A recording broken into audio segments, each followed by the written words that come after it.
सानिका, मी मी मी पाया पडतो तुझ्या. का मला त्रास देतेस? मी चुकलो, मला माफ कर. कुठल्या तोंडाने माफी मागतोयस? तुझ्या असल्या वागण्यामुळे मला किती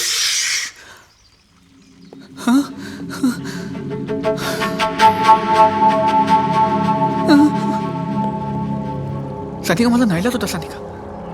माझ्यावर खूप दडपण आहे ग. मला मला जीव मारण्याच्या धमकी आल्यात सानिका. मी मी खूप घाबरलो. नाही नाही नाही, तू खोटं मी बोलतोस. खरं बोलतोय, मी खरं बोलतोय. तुला माहिती नाहीये.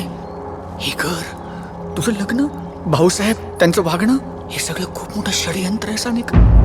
कसलं षडयंत्र? मी सांगेन, मी वेळ आली ना की मी सगळं सांगेन तुला. पण आत्ता नाही. नाही नाही नाही, मला तुझ्यावर अजिबात विश्वास नाही. माझ्यावर विश्वास नाही? तुझा वरदवर विश्वास आहे? हा? आहे तुझा वरदवर विश्वास आहे ना? आहे ना? मग एकदा भेट त्याला विचार, त्याला सगळं माहिती आहे. तर सानिका, प्लीज मला माफ कर. मला सोडून जाऊ नको सानिका. मी नाही राहू शकणार तुझ्याशिवाय Sanika. I love you Sanika. माझं प्रेम आहे तुझ्यावर सानिका. I love you.